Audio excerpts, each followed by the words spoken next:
உங்கள் ஆடு வேகமாக வளரலைங்களா, எடை கூடலைங்களா?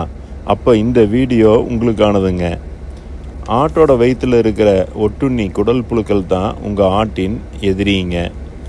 கோதுமை புழு, உருண்டை புழு, தட்டை புழு, இலை புழு, குடல் முட்டை புழுன்னு நிறைய வகையில் இதையை வகைப்படுத்தி வச்சுருக்காங்க. இதற்கான பூச்சி மருந்தை பக்கத்தில் உள்ள கால்நடை மருந்து கடைகள் மற்றும் கால்நடை டாக்டர்கிட்ட கேட்டு வாங்கி அவங்களோட ஆலோசனையின்படி உபயோகிக்கிங்க. இந்த புழுக்கள் எப்படி வருதுன்னு நீங்கள் தெரிஞ்சால் ஆச்சரியப்படுவீங்க.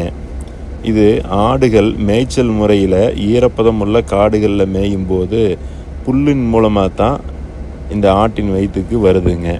அதாவது ஒட்டுண்ணி புழுக்களோட முட்டைகள் ஆட்டு புழக்க ஆட்டின் எச்சங்கள் மூலமாக தரையில் விழும்போது அதில் உள்ள முட்டைகள் சூரிய வெளிச்சத்தில் இருக்கிற ஹீட்டில் பொரித்து வளர்ந்து பக்கத்தில் உள்ள புல்லில் 4 இன்ச்சு உயரத்துக்கு ஏறி வெயிட் பண்ணிட்டு இருக்குமுங்க. இது உடனே நடந்துடாதுங்க. இது முட்டையிலிருந்து புழுவாக மாறுறதுக்கு 2-3 வாரம் ஆகுங்க. அப்போ உங்கள் ஆடு புல்லை சாப்பிடும்போது அதோட வயிற்றுக்குள்ளே போயிடுங்க. அதனால தான் வெளிநாட்டில் 2 வாரம்தான் அதிகபட்சமாக ஒரு படாக்கில் ஆடை மேய விடுவாங்க. பின்ன 3 மாதம் அந்த படாக்கை பயன்படுத்த மாட்டாங்க.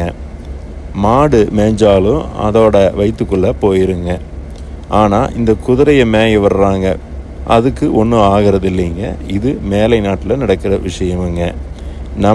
நம்ம ஆட்டுக்கு பாதுகாப்பான வழியில் பில்லை மிஷினில் வெட்டி ஆட்டுக்கு உணவாக தந்தால் இந்த பிரச்சனை இருக்காதுங்க. அதை விட வருமுன் காப்போங்கிற எளிமையான வழியில் பட்டியில் வளர்க்குறது தான் சிறப்பான முறையுங்க. இந்த பூச்சிகளை கட்டுப்படுத்துறதுக்கும் பூச்சிகள் வராமல் தடுக்கிறதுக்கும் எளிமையான முன்னெச்சரிக்கை வழியுங்க.